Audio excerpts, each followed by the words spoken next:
Palavras da Vida Eterna, Francisco Cândido Xavier, pelo Espírito de Emmanuel. Item 120, nos domínios do bem. É das leis evolutivas que todos os agentes inferiores da natureza sirvam em regime de compulsório. Pedras são arrancadas ao berço multimilenário para que obedeçam nas construções. Tombam vegetais a duros lances de forças para se fazerem mais úteis.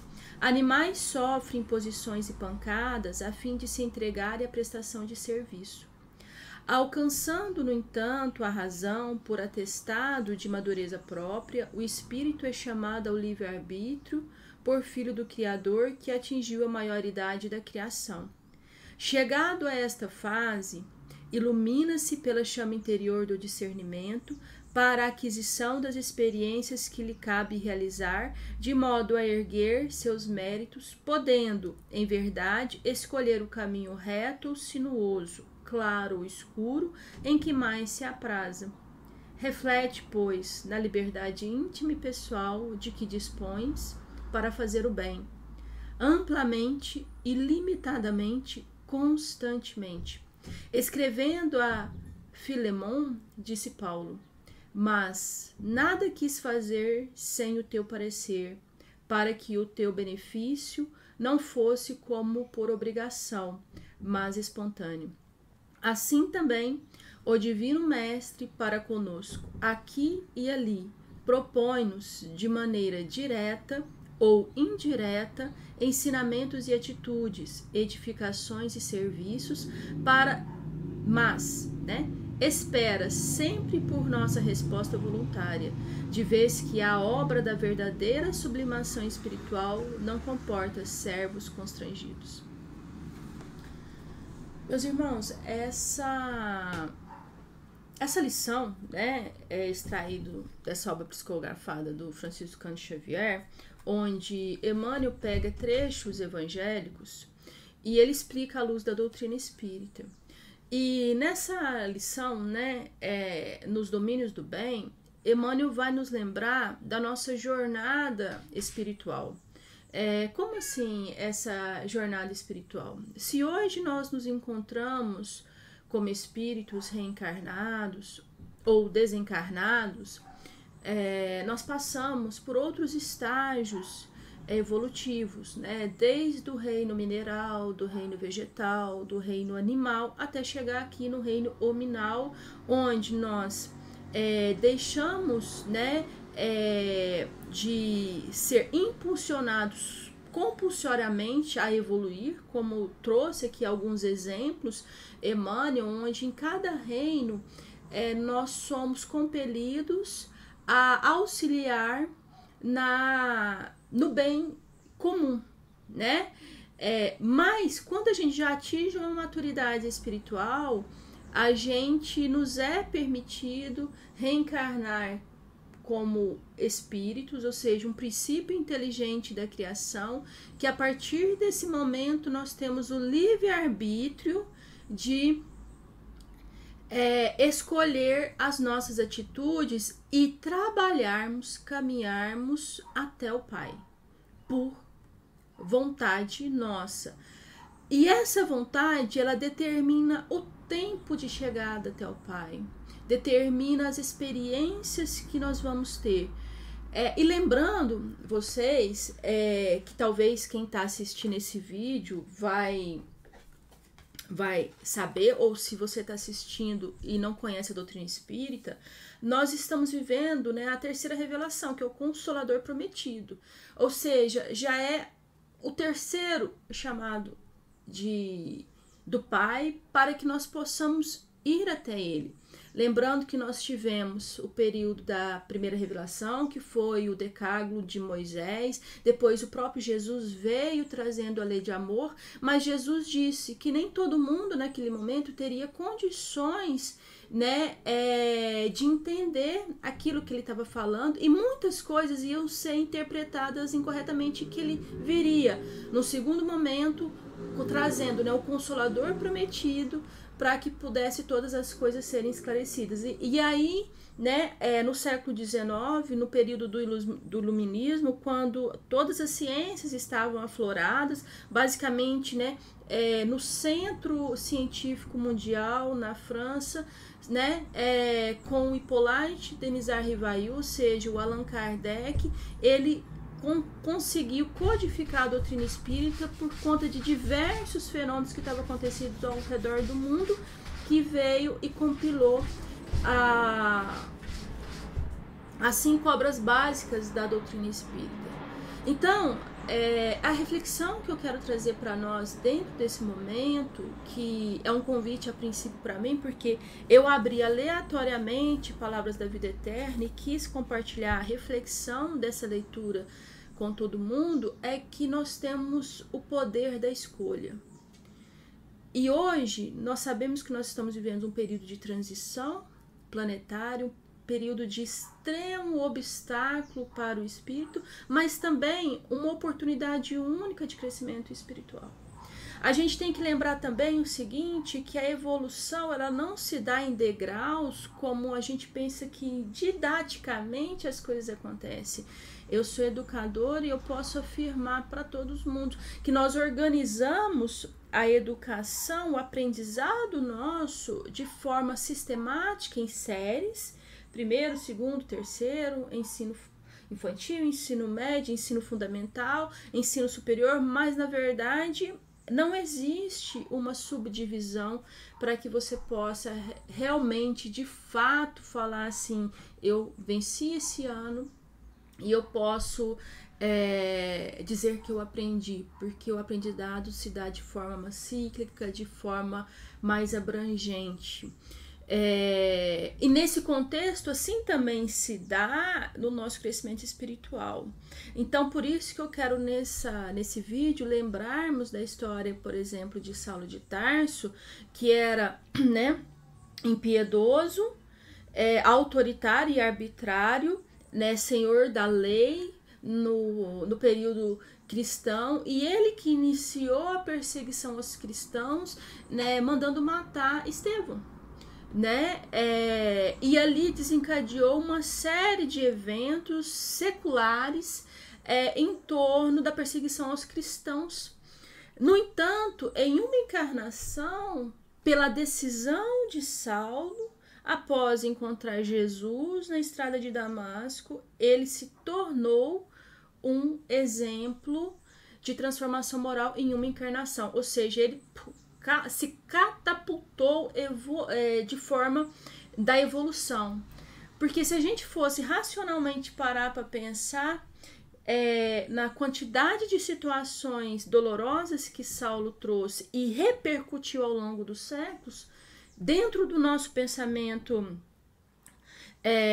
simplistas de educação espiritual, de educação que a gente tem, e refletindo no nosso entendimento de educação espiritual, possivelmente Saulo ainda estava em sofrimento por conta de tudo que ele provocou e desencadeou ao longo do século. Mas não, a decisão dele e a vontade de seguir o Cristo o impulsionou para que ele pudesse o quê? Se tornar para a gente o maior exemplo de transformação moral que a gente tem. E aí, às vezes a gente ouve, mas Saulo era um espírito evoluído, já tinha uma bagagem, veio de outro planeta, beleza. Mas se ele não fosse um exemplo a ser seguido e possível de ser seguido, eu tenho certeza que Jesus não teria permitido e Emmanuel não teria estruturado um romance, né, chamado Paulo Estevo, que, na opinião da Ivone Pereira de Amaral, uma das maiores melhores médios da doutrina espírita que nós temos hoje, disse que seria o nosso segundo evangelho. E eu sou apaixonada pela Ivone, e eu acredito muito nas palavras dela, porque nós temos o Evangelho segundo o Espiritismo para a gente estudar, e a obra de Paulo Estevo para a gente poder ler e exemplificar. Então, meus irmãos, para finalizar esse vídeo, a partir de hoje eu estou voltando a fazer esses vídeos reflexivos pelo menos uma vez por semana. para que a gente possa juntos refletir sobre a doutrina espírita. Eu quero deixar muito essa mensagem pra gente realmente olhar para dentro de nós mesmos e falarmos para nós mesmos: eu estou realmente aproveitando essa reencarnação para fazer algo útil para mim, para a minha evolução? Ou eu estou aqui, mesmo acreditando na doutrina espírita, mesmo professando a minha fé dentro da minha igreja, mas eu não estou conseguindo fazer essa transformação moral externamente e internamente? Externamente, que eu falo o seguinte: a fé, para ser ardente, é a fé com obras. Não adianta só a gente confiar em Deus, a gente ter a fé em Deus e ficar na nossa casa, enquanto tem milhares de irmãos em sofrimento. Para ter a fé, há de ter a fé com obras. Você precisa ser um agente de transformação do seu entorno. Seja com um pão que você doa, seja com um cobertor que você doa, seja com uma palavra que você doa, mas de forma conscientemente você sabe que você está fazendo isso para o seu crescimento espiritual e para a alegria e a felicidade do seu irmão.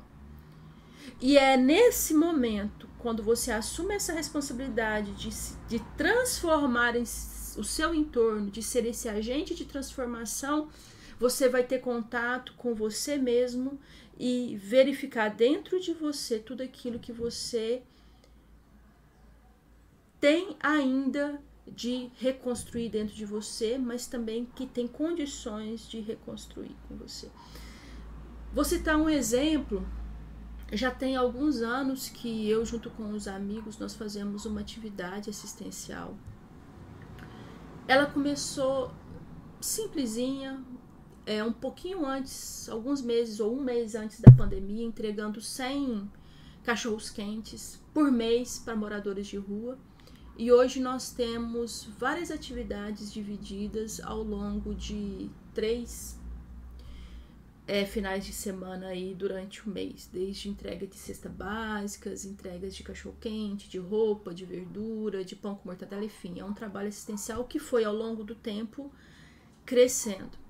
E uma das coisas que eu vi que aconteceu comigo ao longo desse processo é entender que quando a gente sai para fazer uma atividade assistencial onde você é responsável por aquilo ao longo do mês, ou seja, você tem que ir atrás das doações, porque você sabe que pessoas estão passando dificuldade, que elas não, talvez aquele dia que você não passar ali, ela não vai ter o que comer, mães com filhos doentes, idosos, né, trabalhando arduamente lá para tentar ajudar no sustento da família com muita dificuldade, você vai perceber muito dentro de você que você ali está sendo um instrumento não só para levar o pão material para as pessoas, mas principalmente falar para aquelas pessoas que quando você está ali, que Deus não esqueceu delas.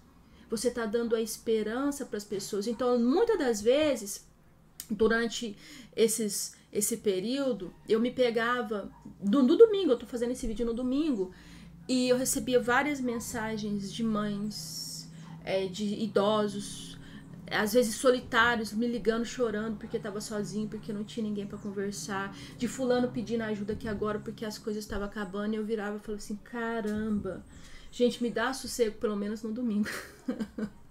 É sério, eu ficava brava às vezes. E depois eu entendi, até me abrindo para isso num diálogo com uma amiga minha do grupo, a Kátia, e ela me falou uma coisa muito, muito importante. Carla, você é para eles aquilo que eles ainda não são para você. Então, dentro desse período de levar as doações, eles tinham olhado para a Carla como a Carla que se importa com eles, que se preocupa com eles, e eu naquele momento eu ainda estava entregando só o pão. E foi onde eu acordei e falei assim, eu tenho que colocar meu sentimento para isso, eu tenho que abrir meu coração para isso, eu tenho que abrir meu coração para as pessoas e não para o trabalho material. Então, o maior desafio que a gente tem nesse trabalho de se auto-iluminar, a gente vai ver quem realmente nós somos, sem máscaras. E aí sim a gente vai tomar a decisão de quanto de luz que eu vou me colocar. Qual que é a quantidade de luz que eu vou me colocar? Porque essa quantidade de luz que eu me colocar é que vai me iluminar para que eu possa poder ir até o Pai mais rápido ou mais devagar. Lembrando que nós já estamos vivendo a terceira revelação. Muitos aproveitaram o chamado na primeira revelação com Moisés. Mais uma multidão foi com Jesus na segunda revelação. E cabe a nós agora, como últimos chamados, podemos também ir até o Cristo. Então, meus irmãos, que Jesus ilumine e abençoe todos vocês. Que essas pouquinhas palavras que eu estou dando para vocês possam ser motivadoras para que vocês possam se autoconscientizarem da responsabilidade que estão na mão de vocês de se auto-iluminarem, de escolherem qual o caminho que vocês querem a fazer, lembrando que todos nós somos capazes e somos auxiliados pela espiritualidade para podermos alçar voos nesta encarnação mesmo. Eu acredito muito nisso, que só depende de nós. A vontade para o espírito é as mãos para o nosso corpo. Então, que a nossa vontade esteja a serviço da nossa própria felicidade. Que Jesus abençoe todos vocês, que vocês possam ter uma ótima semana e que a gente se encontre em breve. Beijãozão.